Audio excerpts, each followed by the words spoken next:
process for selection recommending a mutual fund scheme based on customers investment objective and risk profile. ये बड़ा interesting topic है, बहुत सारे लोग इसके बारे में क्वेश्चंस पूछते हैं, और ख़ासकर जब ये ड्यू डिलिजेंस का ज़माना आया। ड्यू डिलिजेंस एक बार मैं आपको दिखाता हूं दोस्तों, जो लोग इससे वाकिफ़ हैं वो जानते हैं कि ड्यू डिलिजेंस 100 करोड़ के AUM के ऊपर वाले सभी MFDs को देना पड़ता है, उसका जवाब देना पड़ता है, और ऑडिटर उनके घर आता है। लेकिन अगर हम दूसरी ओर देखें तो जो लोग ड्यू डिलिजेंस अभी तक नहीं किए हैं उनको अब खासकर इस प्रैक्टिस के बारे में आज ही सीख लेना चाहिए, ताकि कल को जब उनका ड्यू डिलिजेंस का बारी आए या फिर उनके ऊपर DDQ का ऑडिट हो तो वो उसे सही से निभा पाएँ। सो दोस्तों, क्वेश्चन फिर से देखिए, टॉपिक फिर से समझ लीजिए, ताकि जब मैं आपको ये पूरी टॉपिक आज सिखाने वाला हूँ और सिखाऊँ तो आपको अच्छे से समझ आ जाए। तो दोस्तों देखिए, इस पूरे क्वेश्चन में जो मैंने यहाँ पे ये क्वेश्चन मैंने पिक किया है एमफी के ड्यू डिलिजेंस क्वेश्चनर से। जब आपके पास ऑडिट आता है और ये क्वेश्चन आपसे पूछा जाता है, देखिए सेक्शन 2.2 में आपसे पूछा जा रहा है, please explain your process for selection recommending a mutual fund based on the customers investment objective and risk profile. That is a very very interesting question, और यही आपके बिजनेस का बाइबल है, एक बुक है जिसको अगर आपने एक बार लिख दिया तो फिर आपकी जनरेशन टू जनरेशन इस बिज़नेस को उसी मेथड से करती रहेगी और बिज़नेस आपका फ्लॉरिश होता रहेगा। सो दोस्तों, ये जो क्वेश्चन है उसको मैंने इसी तरह यहाँ पे लिख दिया, और आज मैं आप लोगों को पढ़ाने जा रहा हूँ यही वाला process through with the help of Finsys software, जिसमें ये फीचर बहुत ही सीमलेसली दिया गया है, जहाँ पे आप अपने कस्टमर को जब पहली बार ऑनबोर्ड करते हैं या फिर उसके साथ जब भी वार्तालाप करते हैं तो आपके लिए इन्वेस्टमेंट ऑब्जेक्टिव क्रिएट करने का शानदार टूल है, आसान सा टूल है, रिस्क प्रोफाइल बनाने का बहुत इजी टूल है, और फाइनली ये जो प्रोसेस को आपको बनाना है सिलेक्शन ऑफ अ फंड, इसके बारे में भी मैं एक क्विक ग्लिम्स आपको दिखाऊंगा कि आप जब किसी कस्टमर के ऑब्जेक्टिव कैप्चर कर लेते हैं, उसे रिस्क प्रोफाइल असाइन कर देते हैं, तो फिर आप स्कीम कैसे बना के उसको प्रपोज करते हैं। तो ये सारा कुछ आज का टॉपिक होने वाला है। थोड़ा लंबा वीडियो हो जाता है हमारा, लेकिन कुल मिला के अगर आप इत्मीनान से थोड़ी देर, आधा घंटा 45 मिनट स्पेयर कर सकते हैं दोस्तों, तो ये आपके लिए एक अच्छी एजुकेशन और अच्छी इन्फॉर्मेशन बेस बना सकता है। तो चलिए आगे बढ़ते हैं और स्ट्रेट अवे हम जंप करते हैं अपने फिनसिस सॉफ्टवेयर के पेज पे, ताकि वहीं पे मैं आपको ये सारी बातें बता पाऊँ।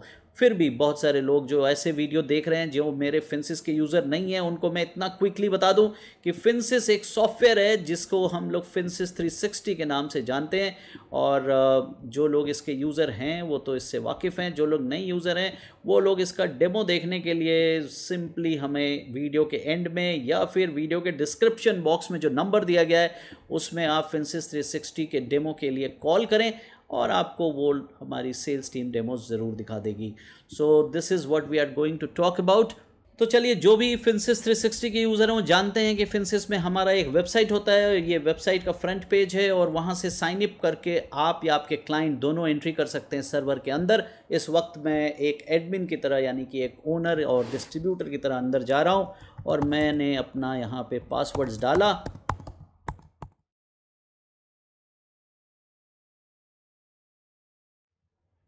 जैसे ही हम लॉगिन करते हैं, मेरा लैंडिंग पेज है फ्रेंड्स, और इस लैंडिंग पेज में आज मैं सिखाने जा रहा हूं आपको ये तीनों बातें।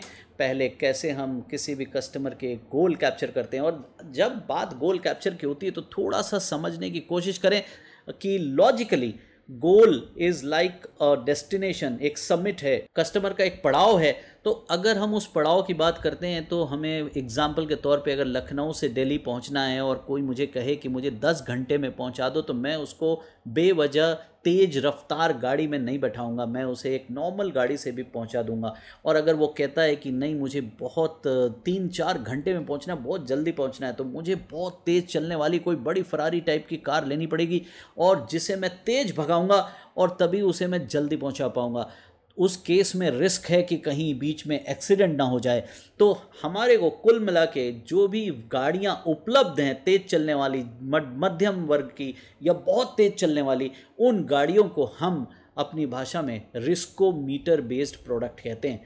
तो ज़रा एक ग्लिम्स देख लीजिए, फिर हम आगे बढ़ेंगे। तो ये देखिए दोस्तों, ये है रिस्कोमीटर का एक रूपांतर, यहाँ पे आपको दिखाई दे रहा है, करीब 6 डिफरेंट कलर से सेगमेंटेड है, और ये सेबी के द्वारा हर मंथ अपडेट किया जाता है। हर म्यूचुअल फंड कंपनी अपना रिस्कोमीटर एमफी के वेबसाइट पे अपडेट करती है और जिसे कंसोलिडेटेड वे में ये रिसर्च कंपनियां, अलग अलग रिसर्च कंपनियां अपने अपने रिपोर्ट्स में प्रेजेंट करते हैं दोस्तों। बट ये बहुत ही आसान तरीका हो गया आज। अगर आप एज ए एमएफडी डेट और इक्विटी और हाइब्रिड के बेसिस पे अपने कस्टमर्स को रिस्क डिफाइन करते हैं तो वो थोड़ा बैकवर्ड दिन है। आज के दिन में आपको स्ट्रेट अवे अपने पोर्टफोलियो को डेट इक्विटी छोड़ दीजिए, low to moderate, moderate high, very high के संबंध में बात करनी चाहिए। फॉर एग्जांपल हो सकता है कि कोई क्रेडिट रिस्क फंड और corporate bond fund high category में भी आ सकता है। तो ऐसा नहीं है कि लो में सारे डेट फंड आएंगे या लो टू मॉडरेट में डेट फंड आएंगे, ऐसा नहीं है। इवन लिक्विड फंड्स भी हो सकता है मॉडरेट रिस्क में आ जाएं, कुछ liquid funds low to moderate में आ जाएं। तो आप इस बात का जिस दिन समझ लेंगे कि ये जो रिस्कोमीटर है ये अप्लाई होता है अक्रॉस द स्कीम, चाहे वो डेट हो, इक्विटी हो, लिक्विड हो, कैश हो, तो अल्टीमेटली आपको ये समझना है कि मैं अपनी गाड़ी किस रफ्तार से चलाऊं। तो ये एक इजी रेफरेंस है। नाउ इसमें एक क्वेश्चन रहेगा जो मैं लास्ट में जब फंड सिलेक्शन वाले अपने टॉपिक पे आऊँगा तो आप लोगों को सिखाऊंगा कि कैसे हम वेरी हाई कैटेगरी में स्कीमें छांटेंगे, कैसे हम हाई कैटेगरी की स्कीम छांटेंगे और ये स्कीम कहाँ मिलती हैं, कैसे हम एक बार में निकाल पाएंगे। तो ये जो दोस्तों नॉलेज है ये इंपॉर्टेंट है और यही आपसे ड्यू डिलिजेंस में एमफी पूछती है कि क्या तेरे पास प्रोसेस है, प्लीज़ मुझे बताओ। चलिए तो अभी वापस चलते हैं हम अपने उस पार्ट पे जहाँ से हमने शुरू किया था कि हमें अपने कस्टमर जिसको मुझे आज के दिन में क्रिएट करना है और उसके साथ बातचीत करनी है। तो सपोज़ आप लोग मेरे ग्राहक हो, आप मेरे सामने बैठे हैं, तो मैं सबसे पहले ऐड न्यू इन्वेस्टर सेक्शन में क्लिक करूंगा दोस्तों और फटाफट यहाँ पे कुछ आपकी डिटेल डालूंगा। ध्यान रखिए ये जो डिटेल आप यहाँ पे डालेंगे उस कस्टमर से बातचीत के दौरान उसमें पैन बहुत ज़रूरी है और नाम एज़ पर पैन कार्ड, ये दो बहुत ज़रूरी हैं ताकि कल को अगर जब ये असल में आपके ग्राहक बन जाएं और आपकी आरटीए से जब इंपोर्ट और मेल बैक इस सॉफ्टवेयर के अंदर आए तो ओवरलैप हो जाए, वो नया कस्टमर ना बन जाए। तो इसलिए पैन और नाम से ही हम मैच करके एंट्री करते हैं। तो इसलिए जब आप पहली बार कस्टमर के सामने उनसे डिटेल कैप्चर करें और उसे कुछ डिटेल भरने के बाद तुरंत वो कस्टमर बन जाएगा। जब वो बन जाएगा तो यहाँ पे हम उसका नाम लिखेंगे। मैंने आप लोगों के पीछे एक कस्टमर बना लिया है जिसका नाम है टेस्ट केस। तो ये टेस्ट केस कस्टमर मैंने क्रिएट कर लिया था आपके सामने। अब मैं जब उस कस्टमर को यहाँ क्लिक करके खोल चुका हूँ, यहाँ पे रिपोर्ट्स एंड यूटिलिटीज़ में सेक्शन में जाऊँगा तो इसकी सब रिपोर्ट्स हैं जो कि अभी मुझे ज़रूरी नहीं है क्योंकि मैंने कोई रिपोर्ट्स तो अभी बनाई नहीं है। तो इसलिए अभी पहली बार कस्टमर से मैं बातचीत शुरू कर रहा हूँ। तो मैं कहूँगा नमस्कार सर, आइए आपके साथ सबसे पहले आपकी risk profiling and goal creation का प्रोसेस शुरू किया जाए ताकि हम आपको सही स्कीम, मोस्ट सूटेबल स्कीम दे पाएँ। तो जब मैं क्रिएट बटन दबाता हूँ, देखिए इस तरह से क्रिएट बटन दबती है और ये सेक्शन खुल जाता है जो कि बहुत सिंपल सेक्शन है। और यहाँ पे select now is the risk suitability. अभी आप रिस्क सूटेबिलिटी की कोई बात नहीं करेंगे क्योंकि पहले आप गोल्स की बात करेंगे, उसके फाइनेंशियल ऑब्जेक्टिव की बात करेंगे, क्योंकि वो ऑब्जेक्टिव तय करेगी कि कितना रिस्क वो आदमी लेना चाहता है। फॉर एग्जांपल अगर मुझे दिल्ली, जैसा मैंने कहा, 10 घंटे में पहुंचना है तो मैं आराम से जाऊंगा, लो रिस्क प्रोडक्ट के साथ जाऊंगा। बट दिल्ली अगर मुझे 3 घंटे में पहुंचना है, मैं हाई रिस्क प्रोडक्ट के साथ जाऊंगा। तो इसीलिए सबसे पहले लोग बहुत गलती करते हैं, लोगों का रिस्क प्रोफाइल पहले कर देते हैं, बाद में गोल्स क्रिएट करते हैं। ऐसा नहीं सही है दोस्तों, क्योंकि गोल तय करता है रिस्क प्रोफाइल क्या होगा। हाँ, एज भी तय करता है, उम्र भी तय करती है, अदर फैक्टर्स भी तय करते हैं, बट मोटा मोटी सबसे पहले शुरुआत हमारे को करनी चाहिए उसके ऑब्जेक्टिव से। तो चलिए अभी हम उस कस्टमर से, आप लोगों से अभी बात करता हूँ और बात करते करते मैंने पूछा कि आपकी क्या की ऑब्जेक्टिव्स हैं। जनरली आप किसी से भी बात करेंगे ना तो अक्सर वो आपको अपनी की ऑब्जेक्टिव में बच्चों की पढ़ाई और रिटायरमेंट बोलेगा, जो कि बड़ा कॉमन ऑब्जेक्टिव है। बट मैं सीखता हूँ और सीखा हूँ अपने जीवन में कि सबसे पहले एक फाइनेंशियल डिस्ट्रीब्यूटर को, प्रोडक्ट डिस्ट्रीब्यूटर को कस्टमर की साइकोलॉजी को हिट करना चाहिए, जहां उसे आसान रास्ता, छोटा सा प्लान दिखाना चाहिए। जब वो उस छोटे से प्लान को देख लेता है तो एक्साइटेड हो जाता है और ऑब्जेक्टिव्स भरने को। तो इसीलिए मैं शुरुआत हमेशा वेल्थ बिल्डर से करता हूँ। एक नॉर्मल वेल्थ बिल्डर पे क्लिक किया और उसको मैं सीधे अदर्स का नाम दे देता हूँ और कहता हूँ सर चलो आपकी जो भी ऑब्जेक्टिव्स हो हम कैप्चर करेंगे। फिलहाल let's talk about making the first 1 crore, the first 1 crore. तो हम इसे first 1 crore plan, 1 crore summit बोलते हैं। और उस 1 करोड़ समिट को मैंने नाम दे दिया और मैंने कहा साहब ये जो मुझे अगले 10 साल में बनाना है और आपको 100 लाख मैं क्रिएट करने जा रहा हूँ। इन्फ्लेशन की हम कोई बात नहीं करें क्योंकि मुझे 1 करोड़ बनाना है, फर्स्ट करोड़ बनाना है, तो इसलिए मैंने इन्फ्लेशन 0 कर दिया। Now the return, you see ये बड़ा गेम है, यही तय करता है कि उसको कितनी देर में पहुंचना है दिल्ली। तो जब उसे 1 करोड़ का मैंने सपना दिखाया और 10 साल में, तो ऑब्वियसली मैं पहले उसे 8% के रेट से दिखाऊंगा जो कि कंजर्वेटिव रेट है, एक नॉर्मल तरीके से वो पहुंच सकता है। और मैंने यहाँ बटन दबाया तो ये मेरा देखिए आउटपुट 54,000 रुपीज़ बोल रहा है। तो कस्टमर बोलेगा नहीं नहीं मेरे पास इतना नहीं है, मैं तो मेरे पास और भी सेविंग्स करनी है, 54 खाली मैं 1 करोड़ में लगा दूंगा बनाने में, अभी मुझे बच्चों को पढ़ाई के लिए भी चाहिए, अपने रिटायरमेंट के लिए चाहिए, अविनेश जी ये थोड़ा ज़्यादा है। तो मैं बोलूँगा ठीक है, लेट्स गो बैक। तो देखिए सर मेरे पास 2 ऑप्शन है, या तो मैं आपके 1 करोड़ के सपनों को छोटा कर दूँ, इसको मैं 50 लाख कर दूँ, या फिर मैं आपके पड़ाव को बढ़ा दूँ, 10 साल के बजाय 20 साल में बना दूँ, और या फिर मैं आपके रेट को बढ़ा दूं, यानी आपकी रिस्क को बढ़ा दूं। अभी मैं एकदम कंजर्वेटिव अप्रोच से बनाने वाला हूं। तो कस्टमर बोलेगा नहीं अविनेश जी यहाँ पे आइडियली क्या क्या ऑप्शन है ज़रा मुझे बताइए। तो चलिए मैं अब आप लोग को दिखाने जा रहा हूँ, जब आप कस्टमर से बात करते हैं और इस जगह पे आप अटकते हैं कि कस्टमर को एंटिसिपेट कैसे करना पड़े या कैसे वो कर पाए, तो कि उसको क्या रिटर्न क्या रिस्क लेनी चाहिए। फॉर एग्ज़ाम्पल वही दिल्ली लखनऊ की बात करूँ और आपको मैंने कहा कि चलो फरारी से पहुंचा दूंगा, तो आप पूछेंगे ना मुझसे कि साहब फरारी में जाने वाले लोग कितने हैं जो सही सलामत पहुंचे हैं। तो अगर मैंने आपको बताया कि सर 20% लोग रास्ते में मर जाते हैं, सिर्फ 80% लोग पहुंचते हैं, तब तो हो सकता है कि आप कहें ना ना ना ना भाई मुझे फरारी से मत पहुंचाओ, मैं नॉर्मल से चला जाऊंगा। लेकिन ये 20% वाले लोगों में कहीं मैं आ गया तो लेकिन अगर आपको हिम्मत है, कलेजा है और आपकी नीड भी है, तो आप कहेंगे छोड़ो यार, मरे तो मरे, पहुंच गए तो भगवान की बहुत बड़ी माया, तो चलो मैं तो ये रिस्क लूँगा। तो ये बोलने का जो तरीका है ना दोस्तों, इसको ही कहते हैं रिस्क डिस्कशन। लोग जनरली इस जगह पे कैलकुलेटर, फार्मूला, गिवन क्वेश्चनर्स को पकड़ के चलते हैं और कोशिश करते हैं कि उस आधार पे वो रिस्क प्रोफाइलिंग कर लें। That is wrong way. दुनिया का कौन सा रोबोट बताएगा कि मेरा कस्टमर एग्रेसिव है, वेरी एग्रेसिव है। So I don't believe in that. आपको चर्चा करके समझना है कि उसका रिस्क कैटेगरी क्या है। तो दोस्तों अभी तो फिलहाल चलो मेरी बातचीत के लिए मैंने जैसा कहा, मुझे ये तय करना ज़रूरी है कि मैं उसको रिटर्न का अनुमान यहाँ पे क्या डालने बोलूँ। तो चलिए मैं सबसे पहले उसके सामने एक शीट खोलूँगा, और वो बहुत इंपॉर्टेंट शीट है जो मैं यहाँ खोलने जा रहा हूँ, और ये आप सभी के पास होनी चाहिए। सो मैं वैल्यू रिसर्च का यूज़र हूँ, थोड़ा कन्वीनियंट है मेरे लिए। आप लोग जो भी सॉफ्टवेयर यूज़ करते हो उसकी कोई दिक्कत नहीं, आप अपने रिसर्च के जो भी सॉफ्टवेयर यूज़ करते हो आप करिएगा। So as a disclaimer I can say I am just using it because I am comfortable with it. So anyway, so यहाँ पे मैं फंड्स पे गया, और फंड पे जाने के बाद मैं सबसे पहले यहाँ पे एक रिपोर्ट आती है जो सबसे इम्पॉर्टेंट रिपोर्ट होती है दोस्तों। ये हर महीने की 1 तारीख को मेरे टेबल पे तो पड़ा ही होता है। सभी MFDs को मैं यही कहता हूँ कि आपके टेबल पे पड़ा होना चाहिए 1 तारीख को। ये जो होती है ये कैटेगरी वाइज रिटर्न होती है और बहुत अच्छी कैटेगरी रिफ्लेक्शन देती है। आप कभी भी ईजिली पहचान सकते हैं किस कैटेगरी में क्या ट्रेंड चल रहा है। तो दोस्तों सबसे पहले मैं इक्विटी की कैटेगरी पे क्लिक करता हूँ, और जब मेरा कस्टमर सामने बैठा है तो मैं उससे ये कहता हूँ कि दोस्तों ये देखिए इक्विटी में अगर आप 10 साल के रिकॉर्ड देखें तो 20% की मैक्सिमम रिटर्न की उम्मीद है, यानी 20% का इससे ज़्यादा तो नहीं आया एवरेज सर। और लोएस्ट अगर देखें, इंटरनेशनल छोड़ देता हूं मैं नीचे से, तो 12% की है सर। तो 10 ईयर्स में 12 to 20 के बीच का रेंज पकड़ लें तो 15 आप मान के चल सकते हो। तो 12-15 डाल के आप अपनी एजम्पशन डालनी है तो डाल लीजिए सर।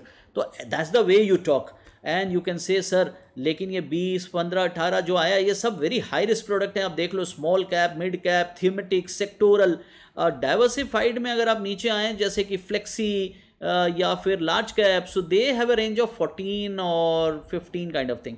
सो अगर आप मिक्स्ड बैग में जाते हैं सर, तो आप चाहें तो यहाँ पे इस जगह 15 रख सकते हो अगर आप रिस्क में जाते हो। अगर आप हाइब्रिड में आते हैं साहब, हाइब्रिड में 10 साल में मैक्सिमम कमाया जा चुका है तो 13, और सबसे बुरा 5, तो सर बीच में 12 पकड़ सकते हो। तो अगर हाइब्रिड रूट से हम आपको लेके चलते हैं तो 12, इक्विटी रूट से लेके चलते हैं तो 15 का एजम्पशन रखो, और डेट रूट से अगर मैं लेके चलता हूँ आपको तो ये अभी तक की हिस्टोरिक कहती है कि 8 से ज़्यादा का एजम्पशन ठीक नहीं है और 5 से नीचे का एजम्पशन भी ठीक नहीं है। तो मोटा मोटी 7.5-8% का आप रिटर्न मान के चल सकते हो। This is the current profile. I am not saying this is a return, but yes आपको एक आइडिया हो गया जब इस आइडिया के साथ आप अंदर आते हो तो यही टेस्ट केस में फिर से आता हूँ और उनको बोलता हूँ चलिए सर अब आपके लिए अनुमान लगाना सही हो गया। इस अनुमान के बेसिस पे मैं अब रिस्क मैनेजमेंट डिग्री पे आपके लिए फिर से आता हूँ और आपके टारगेट्स क्रिएशन में फिर से एंटर करता हूँ। एक टारगेट हमने बनाया था ये वाला, जिस टारगेट में आपको अभी थोड़ी एडिटिंग करनी थी, तो मैंने एडिट बटन दबाया। अब उसने कहा हाँ अविनेश ये 8 नहीं, तुम ऐसा करो 15 डाल लो इसमें, पहले 15 डालो। हमने कहा ठीक है भाई चलिए रिस्क लेते हैं। जितना आप हाई रिटर्न डालोगे सर प्रोबेबिलिटी ऑफ हैपनिंग उतना कम हो जाएगा, ठीक है। तो आपने 15 डाला है, प्रोबेबिलिटी आपने 3-4% की उसकी ना होने की भी रह जाती है। चलिए तो अब हम आ गए 35,000। वो कहता अभी भी ज़्यादा है। तो मैंने कहा ठीक है साहब फिर मैं 1 करोड़ को 50 कर दूँ। बोला नहीं नहीं तुम ये 10 ईयर को 15 कर दो। हमने कहा ठीक है 10 को 15 कर देता हूँ। अब देखता हूँ सर अब 14,000 पे आ गए पर मंथ में 14,000 दोस्तों। अभी भी थोड़ा वो डिफेंड करता है। तो मैंने कहा अब ऐसा है अगर अब इससे ज़्यादा तो ये हाथ बढ़ा नहीं सकता, आप अगर मुझे कुछ एडवांस में 5 लाख रुपए दे देते हो साथ में इन्वेस्ट करने के लिए लमसम, तो 8,000 रुपये महीने में आपका काम हो जाएगा। If you add 5 lakh lump sum as a current saving, this is the current saving, so that means 8,000। बोलता है हाँ ये कंफर्टेबल है, let's create another. Now I am creating another. So जब आप एक चीज़ बना देते हो फिर उसको कस्टमर को कुछ आइडियाज़ देना शुरू करते हैं हम लोग। हम जनरली कस्टमर्स को ना पता नहीं होता कि उसकी ज़िंदगी में ऑब्जेक्टिव्स क्या हैं। तो हम उसे कहते हैं सर एक छोटा सा आपका मैं बनाऊँ, आपके घर में आपकी सिस्टर्स हैं या घर में ऐसे रिलेटिव्स हैं जिनके छोटे छोटे बच्चे हों। बोले हाँ हैं। तो सर उन बच्चों में कोई गर्ल चाइल्ड या कोई ऐसा चाइल्ड जिसको आप एजुकेशन के लिए थोड़ा सा अपना एक किटी रखना चाहते हो गिफ्ट करने के लिए। बोला ठीक है रख लो, सिस्टर्स डॉटर इसके लिए रख लेता हूँ। अभी वो 2 साल की है तो आप 18 तक यानी 16 साल बाद की रख लो। और मैं आज अगर इसको गिफ्ट करता तो मैं उसकी पढ़ाई वढ़ाई के समय कम से कम 5 लाख का योगदान देना सोचता। तो आप 5 लिख दो आज की करंट में, और इन्फ्लेशन 4% लिख दो। और अगेन इसमें मैं हाई रिस्क प्रोडक्ट है क्योंकि मुझे नहीं कम पड़ा तो कम दे दूंगा, ज़्यादा बढ़ गया तो ज़्यादा दे दूंगा, कोई गारंटी तो है नहीं ना। मैंने अपनी सिस्टर को कुछ बताया है। तो यहाँ भी तुम हाई रिस्क ले लो 15% का। तो हमने हाई रिस्क ले ली और एक और गोल बना दिया। तो ये गोल छोटी सी एक 1100 रुपये की आई। उसने कहा अच्छा, अब उसको इंटरेस्ट जागने लगता है दोस्तों। तब वो कहता है अच्छा एक मेरा ना होम रिनोवेशन का बना दीजिए, मुझे घर ठीक करना है। तो हमने कहा अच्छा सर लिख देता हूँ इसको रिनोवेशन। 10 साल में मेरे सारे पर्दे वर्दे सब बदल दूंगा मैं, सोफ़ा वोफ़ा। तो 10 ईयर्स का एक बनाई है। आज अगर मैं रिनोवेट करता तो मुझे 10 लाख लग जाना था। तो आप 4% की महंगाई से 15% इसमें भी डाल दो। अगर प्रोडक्ट ठीक निकला तो ठीक है, नहीं निकला तो थोड़ा रुक के बना लूँगा। तो 5,000 महीने की आ रही है। तो इसने कहा 5,000 ओके है। इसी तरह उसने फिर 5,000 की बना ली। अब वो बोलता है रिटायरमेंट। एक और मैं फाइनली रिटायरमेंट आपके सामने बना रहा हूँ दोस्तों। चलो तो थोड़ा लंबा है लेकिन मैं इसलिए बना रहा हूँ क्योंकि इसी तरह से गोल बनते हैं। तो पूछ रहा है कब रिटायर करोगे, मैंने कहा 60। पूछ रहा है लाइफ एक्सपेक्टेंसी कितनी, मैंने कहा 90। और कितना आज रिटायर होते तो आपको चाहिए, मैंने कहा 1 लाख रुपए मुझे खर्चा है और 4% की महंगाई। और रिटायरमेंट इज़ अ एडमेंट चीज़, इसमें आप रिस्क नहीं ले सकते। लेकिन इनिशियल डेज में आप लोगे, जैसे जैसे रिटायरमेंट नज़दीक आते जाएगा आप धीरे धीरे रिस्क रिड्यूस करोगे। तो अभी हम नया नया शुरू कर रहे हैं तो 15 से शुरू कर रहे हैं, और जैसे जैसे हम नज़दीक आते जाएंगे रिटायरमेंट के हम पीछे चल जाएंगे। तो इसने रिटायरमेंट में भी एक गोल डाल दी। सो दोस्तों ये 14,000 आ गया। अब सब मिला के इसको मैंने यहाँ व्यू किया तो ये देखिए ये जो सेक्शन आपका व्यू सेक्शन है, ये आपके सारे गोल्स जो मैंने अभी अभी बनाए उसके साथ बातचीत करते हुए वो आया। और टोटल मंथली कितना डिमांड कर रहा है, ये सारे गोल मिला के 30,000 उससे डिमांड कर रहा है। अब 30,000 की उसकी डिमांड उसके ये सारे सपने पूरे कर सकती है। अगर उस बेचारे के पास आज के दिन में 50 है, 60 है, 70 है तो वो बहुत खुश हो जाएगा अपने इस गोल्स को देख के। वो बोलेगा यार ऐसा करो थोड़े से मेरे और डाल लो, मेरे 1-2 गोल और बना लो। मैं ड्राइवर की बेटी के लिए भी एक पढ़ाई का रखना चाहता हूँ, मैं एक सोशल गिफ्टिंग भी करना चाहता हूँ, मैं यूरोप यात्रा भी करना चाहता हूँ। तो all such excitements you can pull in. Finally जब ये गोल चार्ट बनती है दोस्तों, यहाँ पे आपका व्हाट्सएप बटन है। आप उसी समय उसके सामने बैठते ही उसको एक व्हाट्सएप कर दो। तो this is the WhatsApp message, the way it goes is like this, you can just push and send it. तो उसके पास एक रिकॉर्ड हो गया। दूसरी, जब आपने इसे क्लाइंट बनाया था तभी उस क्लाइंट का एक ईमेल उसको चला गया था जिसमें उसको यूज़र नेम और पासवर्ड भी मिल गया था। तो वो खुद भी लॉगिन करके अपने पैनल पे ये देख सकता है। तो ज़रा हम पहले एक बार को क्रॉस चेक करते हैं कि अपने पैनल पे वो कैसे देखता है। तो चलिए यहाँ से अभी हम देखते हैं।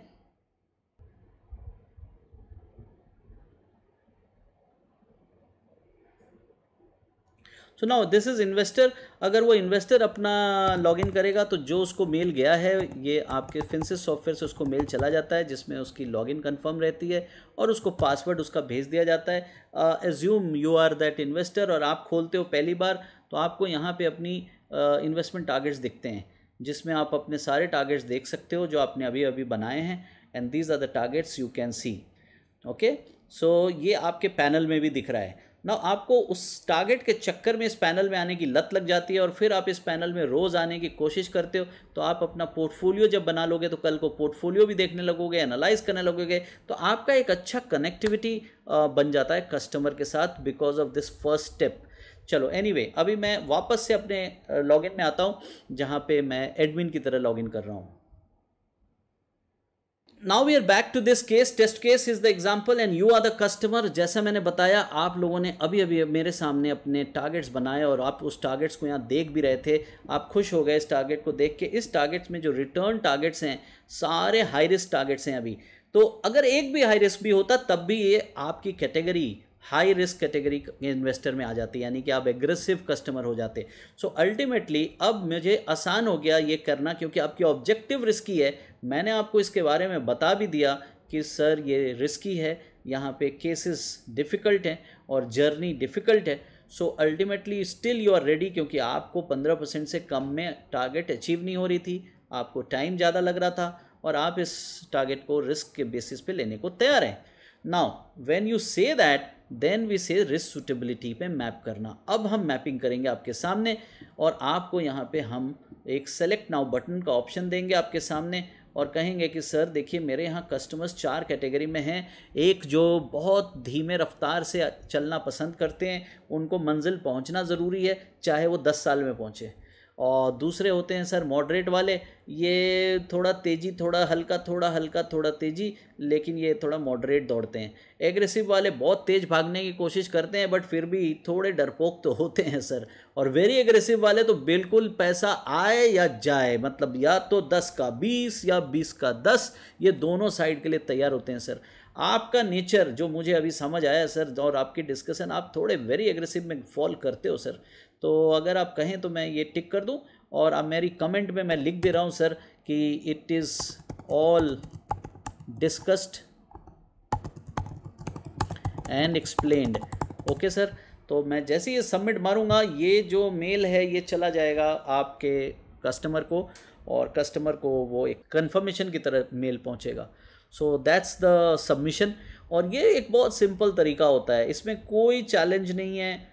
कुछ MFDs मुझसे पूछते हैं कि सर इसमें तो आपने कोई क्वेश्चन पूछा ही नहीं, आपने उससे कोई क्वेरी की नहीं, तो कैसे आप डाल दिए वेरी एग्रेसिव। हमने कहा भाई मैंने उसके सामने डाला, उसको बता के डाला और उसको इसके बारे में डिफाइन करके डाला, प्लस उसकी नीड कैप्चर करते समय मुझे समझ आ गया क्योंकि उसकी नीड में उसने खुद अपने आप को वेरी एग्रेसिव कैटेगरी में डाला। अगर वो 12% और 8% से अपनी ऑब्जेक्टिव अचीव करना चाहता तो ऑब्वियसली मैं उसे मॉडरेट या एग्रेसिव में डालता, बट सिंस उसने अपने आप को चुना है एक वेरी एग्रेसिव कैटेगरी के लिए, जानते हुए कि उसमें प्रोबेबिलिटी ऑफ लॉस रहता है, रास्ते वोलेटाइल होते हैं और मैं बाकी चीज़ों से उसको और एक्सप्लेन कर चुका हूँ, तो इसलिए here I need to submit this and that's the way when you close this story gets over.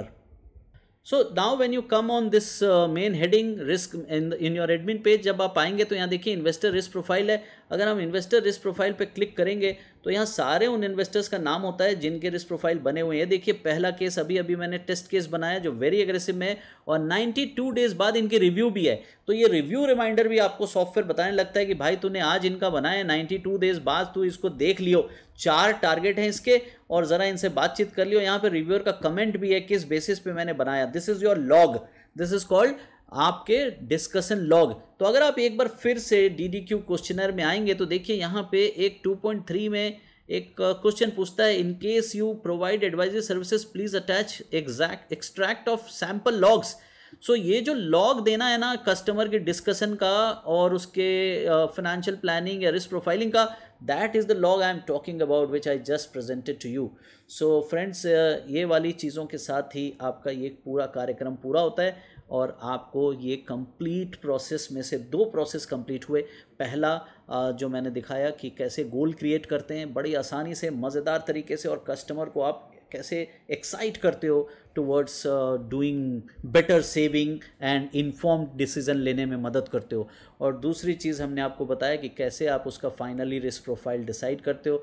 अगर उसकी एक गोल भी रिस्कीयर साइड है तो आप उसको वेरी हाई रिस्क में यानी वेरी एग्रेसिव में डालेंगे। अगर उसके सारी गोल्स मॉडरेटली अप्रोच से पूरी हो रही हैं तो आप उसको मॉडरेट में डालेंगे। So that is all your call. कोई सेबी ने, एमफी ने नियम नहीं बनाए हैं कि आपको कस्टमर को कितने कैटेगरी में बांटना है, कैसे बांटना है, ये सब आपके ऊपर है। हमारे इस सॉफ्टवेयर में 4 कैटेगरी में इन्वेस्टर बंटते हैं, इसीलिए हमेशा वो 4 कैटेगरी आपको दिखती है। हो सकता है कोई सॉफ्टवेयर आप यूज़ करते हो जिसमें 5 कैटेगरी में इन्वेस्टर बंटते हो, तो वहाँ 5 कैटेगरी दिखती है। चलिए, जब हम ऐसा कर लेते हैं दोस्तों, अब एक बड़ी इंपॉर्टेंट सेक्शन है जिसमें कहता है आपका क्वेश्चन, जरा वापस जाते हैं तो you see we have covered this, investor के ऑब्जेक्टिव को कैप्चर करना और उसके बेसिस पे रिस्क को डिसाइड करना। तो रिस्क प्रोफाइल भी हमने बना लिया। अब हम देखने वाले हैं process for selection recommending a mutual fund scheme. ये बहुत इंपॉर्टेंट है दोस्तों। अब आपने देखा कि हमारे पास टोटल कितने कैटेगरी ऑफ स्कीम है, तो ये टेबल में क्या क्या आ गया, 6 कैटेगरी। तो ये जो 6 कैटेगरी है 1 2 3 4 5 6, लेट मी राइट दिस।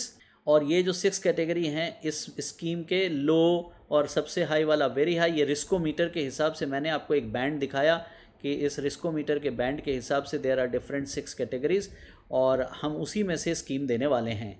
तो जब हम ऐसे स्कीम बांटने वाले हैं दोस्तों, तो आपको जो इस तरफ ग्राहक है, अभी अभी मैंने बताया कि हमारे यहाँ फिनसिस सॉफ्टवेयर में कंजर्वेटिव, मॉडरेट, एग्रेसिव और वेरी एग्रेसिव, ये हैं कस्टमर के टाइप, और इधर है स्कीम के ऑप्शंस। तो अब आपको वेरी एग्रेसिव वालों को हायर लिमिट तय करना है। What is the higher limit for very aggressive? तो आपने कहा इसके लिए हायर लिमिट है 6 नंबर। तो 6 का मतलब ये है कि ये बाकी सब भी ले सकता है, 5 4 3 2 1, तो इसकी हाईएस्ट लिमिट 6 है। एग्रेसिव वाले का हाईएस्ट लिमिट है मान लो 5, मॉडरेट वाले का हायर लिमिट है 4 और कंजर्वेटिव वाले का हायर लिमिट है 3। तो इसका मतलब ये हुआ कि आप ये कह रहे हो कि कंजर्वेटिव वाला ये तीनों में से कोई भी ले सकता है, इन 3 में से। मॉडरेट वाला इन 4 में से कोई भी ले सकता है। एग्रेसिव वाला इन 5 में से कोई भी ले सकता है और वेरी एग्रेसिव वाला इन 6 में से कोई भी ले सकता है। So now the scheme decision is okay, now you have to select. तो चलिए, मैं वेरी एग्रेसिव वाले अपने उसी ग्राहक का जिसका अभी अभी हमने टेस्ट केस देखा, जिसे 30,000 इन्वेस्ट करने की इच्छा है एसआईपी के मोड से और वेरी एग्रेसिव कैटेगरी में वो जाना चाहता है, तो मैं उसे फंड चुनने जा रहा हूं दोस्तों, unbiased, without knowing anything about it कि मेरा फंड में क्या आएगा। हम एक सिलेक्शन क्राइटेरिया पे वर्क करने जा रहे हैं दोस्तों। So let's see this last part of this video. तो इस वीडियो के मैं इस लास्ट पार्ट पे हूँ जिसका नाम है फंड सिलेक्शन। और जैसा कि मैंने कहा, आप अपना खुद का रिसर्च टूल यूज़ कर सकते हैं। मैं यहाँ पे वैल्यू रिसर्च का प्रीमियम वर्जन यूज़ कर रहा हूँ बिकॉज मैं इसका कंफर्टेबल हूँ इसके साथ। अदरवाइज़ आप जो भी चाहें वो यूज़ करें दोस्तों। इस वक्त मैं इस टूल के थ्रू फंड कैटेगरी चुन रहा हूँ जिसमें ऑल इक्विटी चुना, क्योंकि ऑब्वियसली इसी में सारे वेरी हाई कैटेगरी मुझे मिलने वाले हैं। और मैं इसके बाद हाइब्रिड में भी ढूंढूंगा, अगर उसमें मुझे कोई वेरी हाई मिल जाएगा तो वहाँ से भी छांटूंगा। और फिर मैं डेट में तो जाने का सेंस नहीं है, उसमें वेरी हाई कैटेगरी का कोई प्रोडक्ट मुझे नहीं मिलने वाला है। लेकिन चलिए, अभी मैं इक्विटी का ये सेक्शन ब्राउज करने जा रहा हूँ और मैंने यहाँ रेगुलर प्लान सर्च किया है। और इसमें जैसा कि मैंने बताया, मैं रिटर्न्स पे कोई चुनाव नहीं करूँगा क्योंकि मेरी अभी चर्चा रिस्क पे होनी है। बहुत सारे डिस्ट्रीब्यूटर्स रिटर्न के बेसिस पे फंड चुनते हैं और सिलेक्शन करते हैं। उनको कभी कभी बहुत तेज़ मुंह की खानी पड़ सकती है, क्योंकि अगर आप रिटर्न बेचेंगे तो कभी ना कभी एक पड़ाव आएगा जब आपको उसके ऊपर एक्सपेक्टेशन ब्रीच होगी। तो दोस्तों, कोशिश करना है कि रिस्क के बेसिस पे बेचिए। रिटर्न्स तो पीछे पीछे आई जाती है, तो आप अगर कस्टमर को रिस्क बेच देते हैं अच्छे से, तो तो रिटर्न खुद ब खुद पीछे आ जाती है। तो चलिए मैं यहाँ पे रिस्क कैटेगरी पे इस पर टिक करने के बाद सॉर्ट कर रहा हूँ। देखिए इसमें कोई रिटर्न का टेबल नहीं है, मैं फ़ंड सेलेक्ट करने जा रहा हूँ on the basis of risk only which is allowed by due diligence also. तो हम यहाँ पे एक फ़िल्टर लगाने जा रहे थे, लेकिन फ़िल्टर लगाने के बजाय मैं सबसे पहले एक्सपोर्ट करता हूँ दोस्तों आपके सामने एक्सेल में। तो ये मैंने एक्सपोर्ट कर लिया और ऑल इंडिया सारे स्कीम्स आज की डेट के इक्विटी फंड के आ गए या वेरी हाई, ये रिस्कोमीटर में जो वेरी हाई पे हैं, ये देखिए वेरी हाई। मैंने उस सबको छांट लिया और जैसे ही मैंने ये छांटा मेरा यहाँ पे ये एक्सेल सीट खुलने वाला है। मैं अभी खोलता हूँ दोस्तों आपके सामने। तो ये शीट मेरे सामने अवेलेबल है। मैं थोड़ी सी इसमें ट्विकिंग कर लूँगा और कस्टमर के सामने करूँगा, कोई दिक्कत नहीं है, ताकि मैं उसे ठीक से समझा पाऊँ और सिखा पाऊँ। तो मैं अनबायस्ड होते हुए उसके सामने ये स्कीम खोलूँगा। अब दोस्तों इस पे मैंने स्कीम वाला नाम पे डबल क्लिक किया और यहाँ फ़िल्टर डाल दिया ताकि मैं कुछ सॉर्टिंग करने वाला हूँ। और जैसा कि आप लोगों को पता है कि मैं कोई भी MFD कोशिश करता है कि वो एक्टिव फंड ही बेचे, तो इसलिए मैं यहाँ ETF हटा देता हूँ और उसकी एनालिसिस करने की हमें ज़रूरत नहीं है या सिलेक्शन रिकमेंडेशन की ज़रूरत नहीं है। फिर भी आई डोंट थिंक कि ये एक सही आइडिया है मेरे लिए। मैं सिर्फ सजेस्ट कर रहा हूँ कि अगर आप एक्टिव फंड बेचेंगे तभी आपके लिए अल्फ़ा बनेगा, और अगर आप पैसिव फंड बेचते हैं तो हो सकता है टेम्पररी अल्फ़ा बने, but actually it is too dangerous for us to do that. तो इसलिए मैंने यहाँ पे सिर्फ एक्टिव फंड को रखा। मैंने इंडेक्स और ETF को यहाँ से हटा दिया है, और जब मैंने उनको हटा दिया और मैं यहाँ पे एक्टिव फंड पे आ गया, टोटल मेरे पास इतने फंड्स आ गए। तो ये रहा मेरा पूरे फ़ंड का लिस्ट अब दोस्तों। और अगर आपको स्क्रीन छोटी दिख रही है, मैं थोड़ा सा बड़ा कर देता हूँ ताकि आपको यहाँ पे दिख जाए कि इसमें क्या क्या है। इसमें है पहले फ़ंड्स, फिर है फ़ंड का रिस्क ग्रेड, फिर है फ़ंड का रिटर्न ग्रेड और फ़ंड का रिस्कोमीटर, जो कि सबसे इंपॉर्टेंट है। और रिस्कोमीटर में देखिए ये सारे में एक ही है, वेरी हाई रिस्क। अगर आपको याद हो तो मैंने वो मीटर दिखाया था जिसमें रेड बैंड में था, तो ये रेड वाले हमारा स्ट्रिप आ गया। इधर कैलकुलेशंस भी दिए हैं, standard deviation, Sharpe, Sortino, beta, alpha, R square.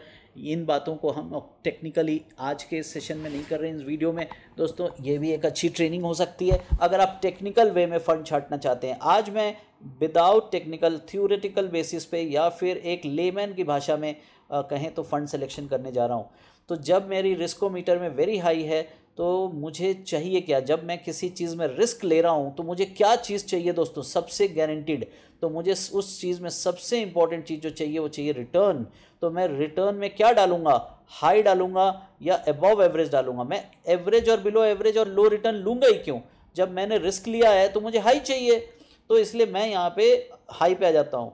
और अगर मैं हाई रिटर्न की कैटेगरी में देखो तो पहला शीट मेरा फिल्टर हो गया कि ये सारे फंड्स जो हैं ये क्वालिफाई करते हैं मेरे हाई रिटर्न देने के लिए अगर मैं रिस्क हाई ले रहा हूँ तो उसमें 360, Aditya Birla, banking finance, core equity, infra, small, sterling. अब थोड़ा और फिल्टर करते हैं कि इसमें टॉप फंड वो होगा जो सबसे कम रिस्क लेके, यानी कि लोएस्ट रिस्क में और या फिर बिलो एवरेज रिस्क में मुझे ज़्यादा रिटर्न दे रहा है। तो भाई ये फिर से निकल आया इसमें। अब ये लिस्ट छोटी हो गई आपके सामने और ये कम स्कीम मिल रही है। तो union flexi, Tata small cap, ये कम रिस्क में ज़्यादा रिटर्न दे रहे हैं। अब आप कहते हैं नहीं, मुझे तो और फाइनल फिल्टर दो, यानी जो सिर्फ हाई रिटर्न दे रहा हो और जो सबसे कम रिस्क ले रहा हो। तो लीजिए आपके सामने फिर से ये फाइनल आ गया जो लो रिस्क और हाई रिटर्न में आपको बेहतरीन, ये this is a deadly combination जिसमें रिस्क लो और रिटर्न सबसे हाई। तो भैया इससे अच्छा क्या स्कीम एक्सपेक्टेशन हो सकती है। You see JM flexi is the topper in this whole list. और अगर आपने कहा नहीं, मुझे एक चीज़ और बताओ, अगर मैं रिस्क हाई लूँ खूब और उसमें जो हाई रिटर्न आएगा वो तो ज़बरदस्त आएगा, तो मैं हाई रिस्क हाई रिटर्न लूँ तो कौन होगा। तो सिर्फ एक फंड है दोस्तों, क्वांट स्मॉल कैप, जहां रिस्क भी हाई और रिटर्न भी हाई। लेकिन अगर मुझे क्वांट स्मॉल कैप के साथ साथ एक दूसरा फंड मिल रहा है जो लो रिस्क में हाई रिटर्न दे रहा है, तो मैं क्यों क्वांट लूंगा। तो असल में अगर आप देखें तो 6-7 स्कीम लो रिस्क में हाई रिटर्न दे रही है और वो इकलौता है जो हाई रिस्क लेके हाई रिटर्न दे रहा है। तो अल्टीमेटली मेरे 6 बेस्ट सॉर्टेड फंड तो ये हो गए। बट अगर मैं एक्सट्रीम लेवल ऑफ रिटर्न चाहता हूं against the extreme level of risk, तो मेरे लिए एक ही फंड अवेलेबल है और वो है हाई। सो ये आप समझ गए कैसे आप चुनते हैं फंड्स। और आप अपने कस्टमर को फिर बताएंगे कि सर ये बिल्कुल फरारी है, या तो 200 किलोमीटर में 3 घंटे में पहुंचा देगी, या फिर अगर एक्सीडेंट हुआ तो सब कुछ तबाह। और अगर सर आपको लगता है कि नहीं पहुंचना ज़रूरी है, रिस्क तो लूँगा लेकिन कम लूँगा, तो ये रहे सर आपके फाइनल 7 चॉइसेस। इस तरह आप कस्टमर से बातें करते हैं दोस्तों। और जैसा कि मैंने कहा ये अनबायस्ड है, डिस्क्लेमर के साथ मैं बोल रहा हूँ, मैंने कोई स्कीम में कोई अपना रूल नहीं लगाया, कोई सिस्टम नहीं लगाया, it's all available as on data. Someone also ask me कि सर ये हर महीने करूँगा तो हर बार स्कीम ही बदल जाएगी। हमने कहा करके देखो पहले, हर महीने करो, ऐसा नहीं होता, ये सब एनुअल डेटा पे होती हैं, इतनी जल्दी नहीं बदलती। आप अगर पिछले 1 साल पहले भी किए होते तब भी यही लिस्ट होती, 1-2 ऊपर नीचे होता। बट अगर आपको हर महीने करने पे कोई एक स्कीम बाहर निकलती दिख रही है और कोई स्कीम अंदर आते दिख रही है, तो आपको उस फंड मैनेजर से या उसके रीजनल मैनेजर से या फिर उसके अपने आरएम से पूछना पड़ेगा, साहब तेरे कंपनी ने क्या किया है भाई, कौन सा पोर्टफोलियो में बदलाव किया कि ये लिस्ट से बाहर हो रही है। दोस्तों अगर आपको याद हो तो जब फ्रैंकलिन टेम्पल्टन के साथ हादसा हुआ था डेट फंड का, जो लोग इसको रेगुलर देखते थे इस कैटेगरी के तरीके को, उनको पहले ही एहसास हो गया था, क्योंकि उनके लिस्ट में वेरी हाई में आने लगे थे वो पोर्टफोलियोज। तो सेबी का ये रिस्कोमीटर इतना प्यारा है, इतना अच्छे से उसमें फॉर्मूला लगाया गया है कि कोई भी खतरा उससे बच नहीं सकता।